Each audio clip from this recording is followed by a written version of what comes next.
old cylindrical generator is nested above the ammo lift, with makeshift electrical wiring running out of its side and across the floor. The cables disappear into the wall to your right. The lieutenant puts his hand on the metal barrel, checking for warmth. It's cold now, but someone has been maintaining it. The wiring has been repaired.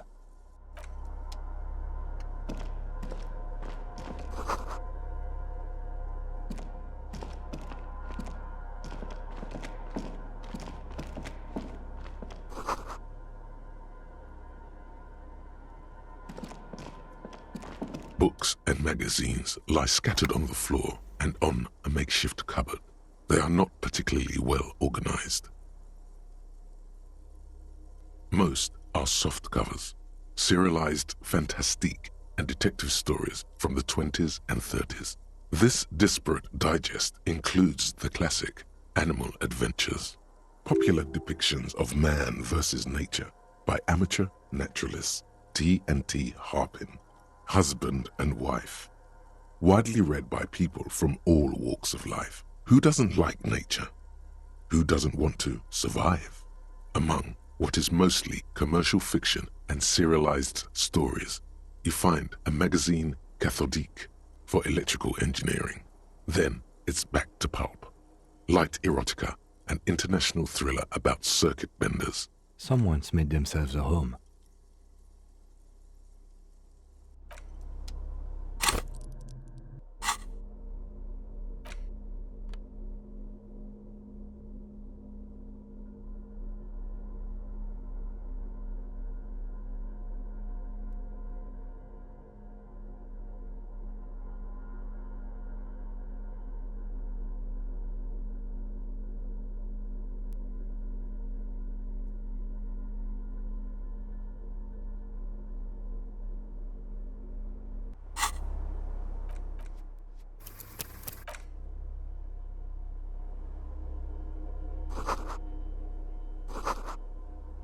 Soft covers, serialized fantastique, and detective stories. Not that you can tell.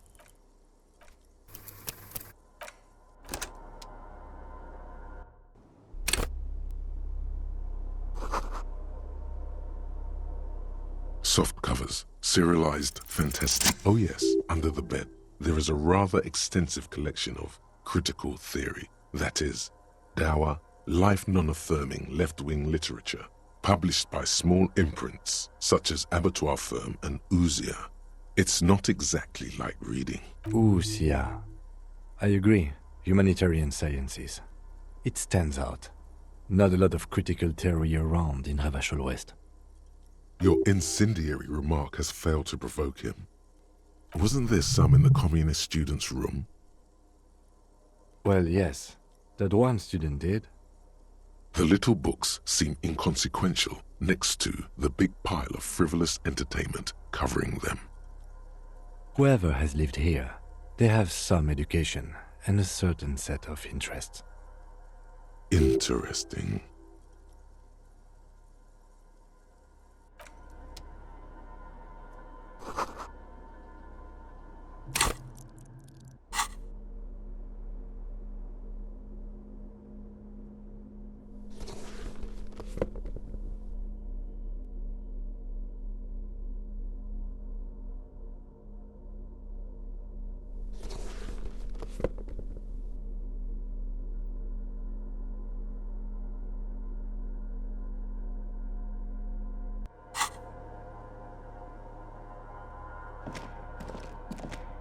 There's a greasy old spring mattress in the corner, resting on piles of soft-cover books.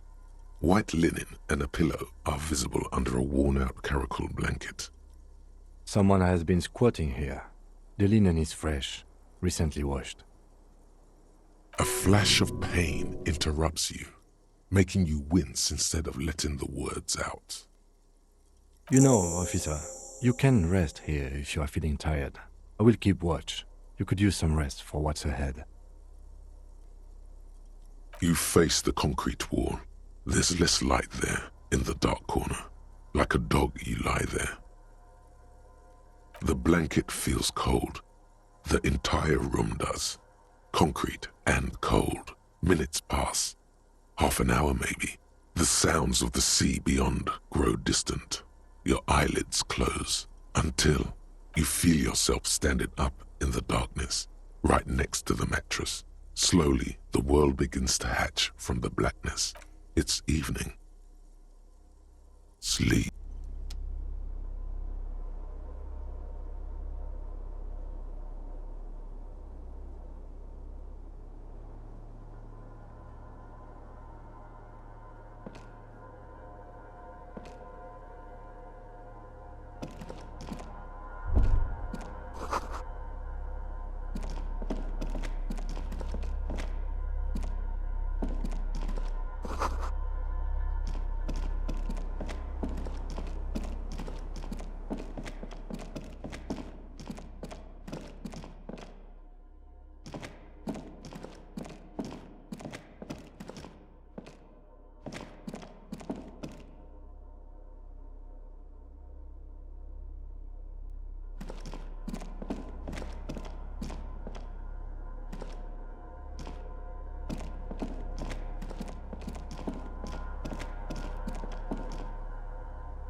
Yes. But that time is gone now. So very gone.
With your feet trembling from the steps you took, tepid and fearful, you stand against her, her body close to you, radiating warmth. With your eyes closed, you move your lips on her mouth. She is not kissing you back. Her hand does not return the grip. Her body is rigid. A current of unease courses through it. Distrust. For you. The curve of her spine, her shoulders hunched. She keeps herself stiff, her center guarded from your motions, unresponsive to your guidance. This was not about failure or success. This was always going to be horror. I should not have suggested it, and you should not have listened to me. Her chest rising like a pillow, warm exhalations against the side of your mouth, her tender soul moving through her lungs. Hidden, distant, kept safe from you.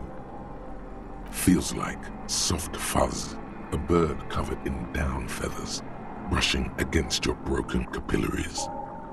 The world's most precious material, reserved for those she lets close enough to feel it. You are stealing a touch. It's not yours to take. The delicate wreath on her forehead pressing into your temple. The silver is cold from the spring evening air. Nothing, just pillows against you. Unresponsive, but for the taste of apricots. Apricot-scented chewing gum. The moment is ending. She is going to move her face away from yours.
mother. I don't even know why. The shimmer of the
I'm happier for it.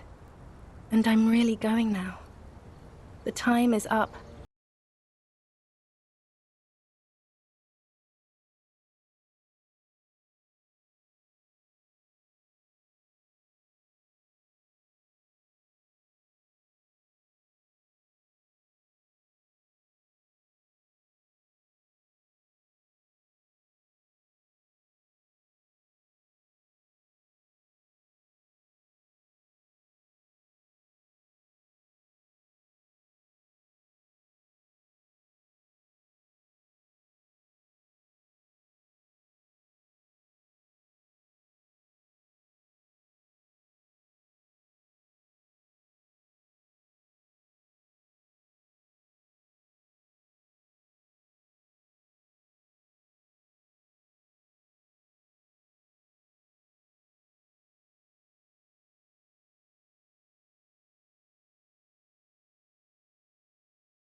You're up quick. How was your sleep? I did not want to wake you. Perhaps I should have? Was it a job dream? The lieutenant nods solemnly. I understand. We've all been through similar things. It can be overcome. Of course. I was just thinking maybe you've torn your stitches. Are you ready to move on?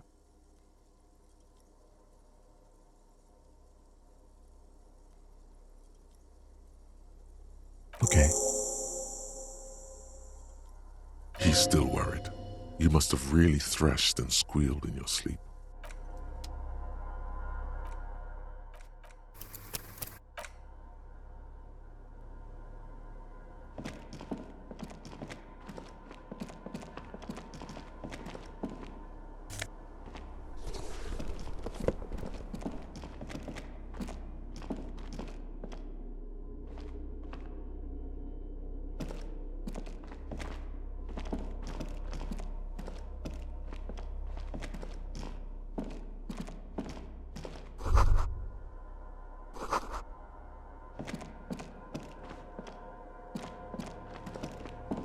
This old cylindrical generator waits with its fuel cap open.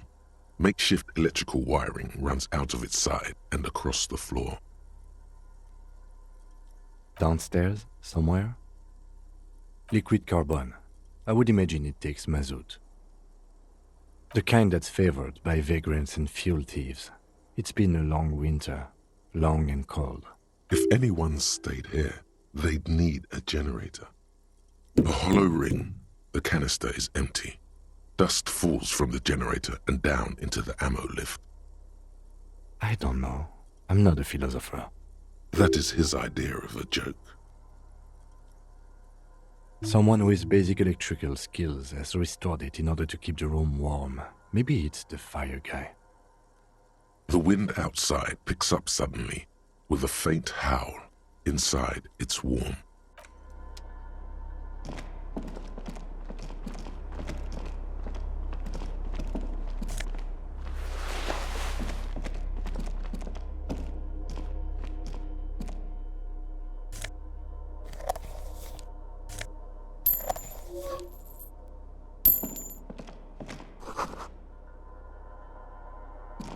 You see a small metal door nested inside a larger one, a heavy steel blast door. There is a conventional keyhole above the handle. It's very small. Another part of the island, probably. The lock looks like it could still be usable. Maybe this is one of the doors we don't open? He's right. It would be better to open its big brother. A powerful engine hangs under the ceiling. It must control the blast door. I think there's a console just southeast. Let's look around. Getting the blast door open seems like the best plan. Fuel, generator, console. That's our best chance.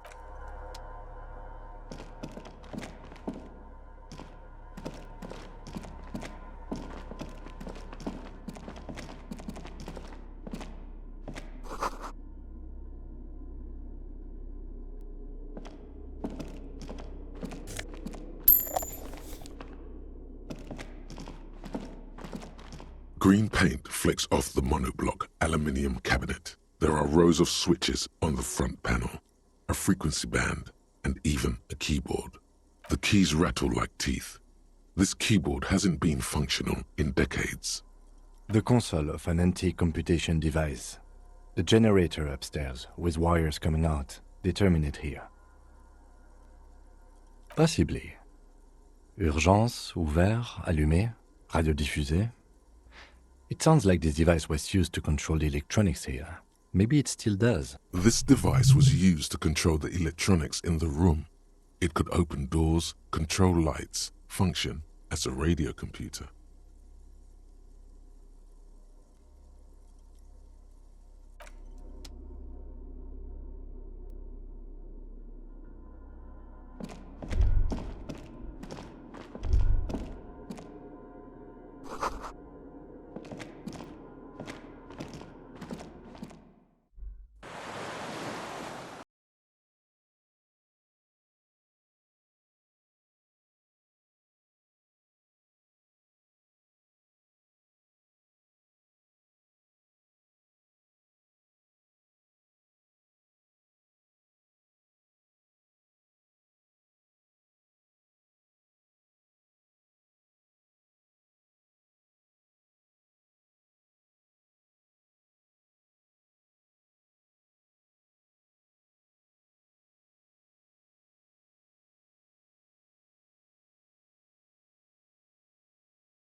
commercial area.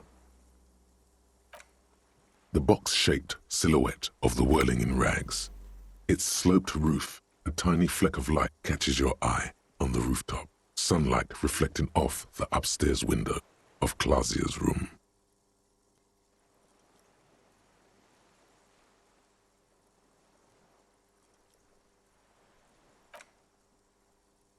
What does that mean? Do you have line of sight to the window? More than that.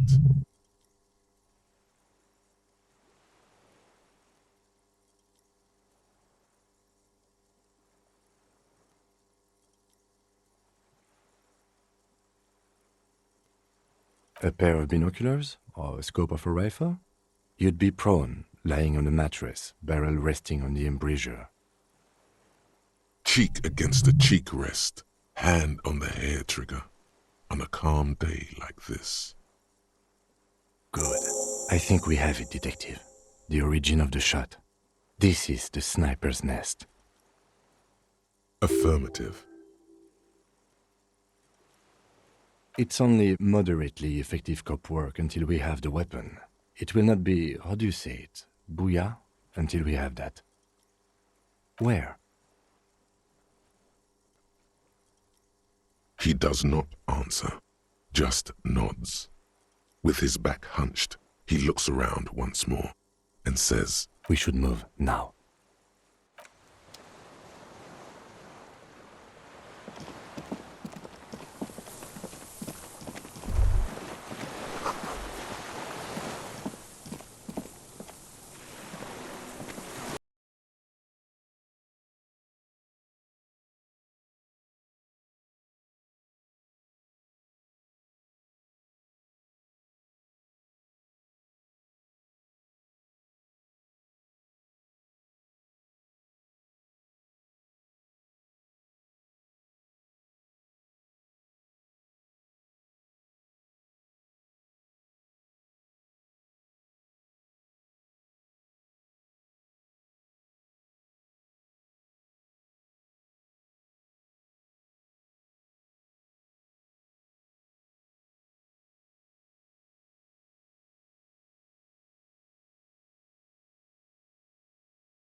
This old cylindrical generator waits with its fuel cap open.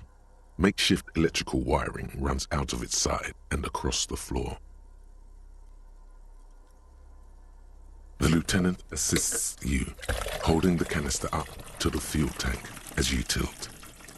Dark brown, viscous fluid pours out, and the room fills with a chemical smell. There's a red starter switch on the side of the cylinder and a start rope on the other side. The lieutenant flicks the switch. The recoil start wakes the old generator up.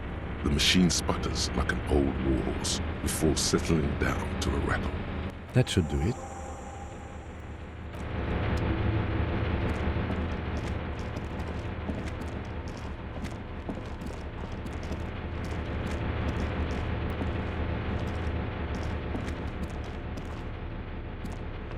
A dim golden glow animates the console.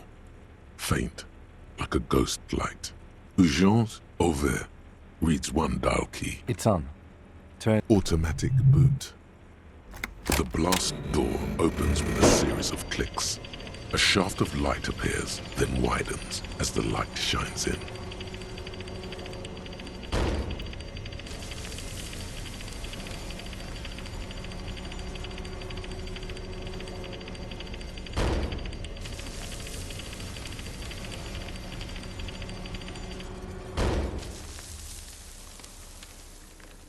After you. So did I. Not back there, but I felt it since we came here. I don't know.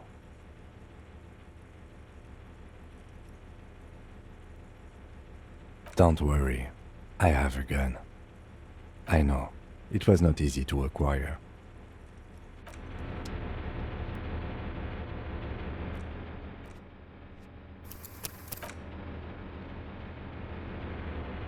A dim golden glow animates. The lighting in the room turns on with a sizzle.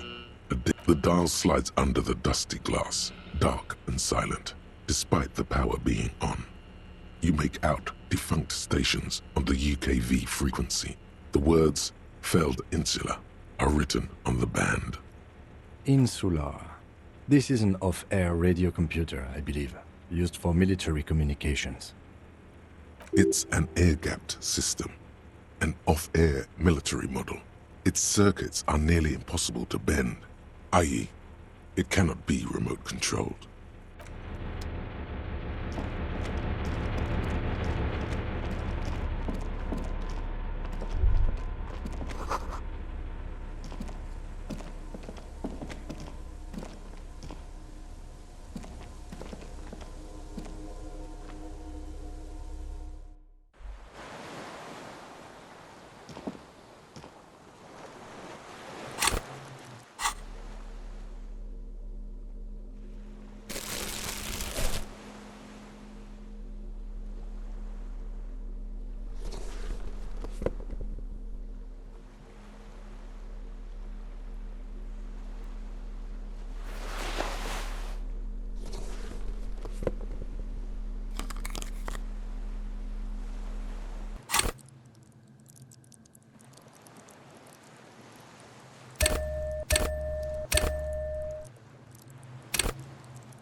Whoa!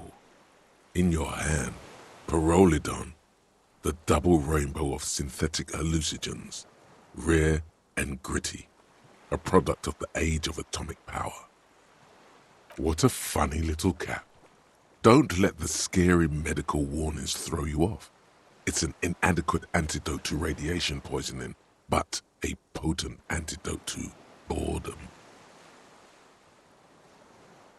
The container is warm to the touch, or is that just the anticipation? You screw the lid open and look. A little slit on the side lets you just slurp it up, like an oyster. Come on, slurp it. You suck a manly dose of the extremely chemical-smelling liquid into your mouth. There, it seeps into your tongue. When you swallow, it's already almost all gone. It tastes like many things, all melting into one conflagration in the back of your throat. As you look around, the world slowly exists as it did before. Only now, gentle flames lick at its edges, as though it were a photo burning. No, of course not really. It's just a metaphor. The effect of that otherworldly drop of liquid is slower, more subtle than that of real flames. Yet this warmth, it makes you want to share your discovery with Kim. I'm happy for you. His glasses turn golden as the fire reflects off the lenses. You feel this man is your brother. Just don't mix it with anything, he thinks, looking you over.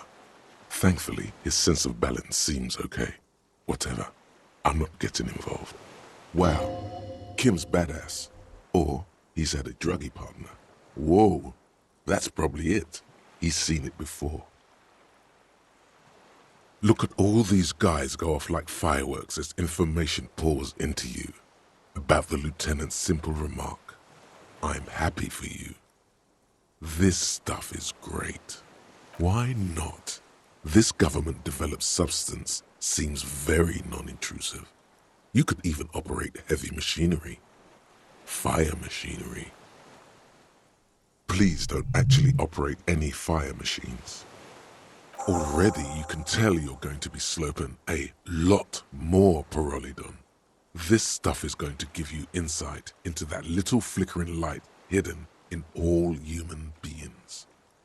In the bottom right corner of the screen, there's a pyrrolidon button. It gives +1 to psyche skills. Now that you've acquired some stimulants, it's time for a little pick-me-up. Time to detect.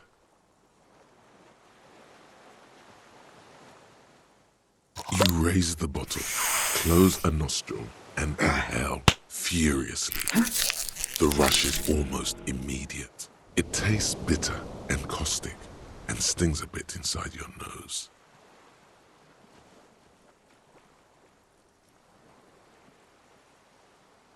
Now the taste is slowly receding into your throat. The rush is growing in intensity, your little heart pounding like a bird in a cage. A sweat breaks out across your brow. Your jaw clenches. And, let's be honest, there's a little chest pain. The good kind, of course. You may want to blast a nosophed or something. You could work with this high. Like, literally work. Solve the case. File some papers. Maybe clean up your hostel room. Then solve another case. Then start a side investigation into the paranatural. Then build a radio computer. Whoa, this shit is strong. This shit is disco. Time for a little truth. Tell the lieutenant you did some. Clear the air. I'm not your mother. I don't care. Do what you have to do. As long as you remain functional, he thinks. Now, let's get back to work. Spring, spring. Everything is clear around you. You're ready to concentrate on the next task in the task chain. In the bottom right corner of the screen, there's a speed button. Speed gives +1 to motor.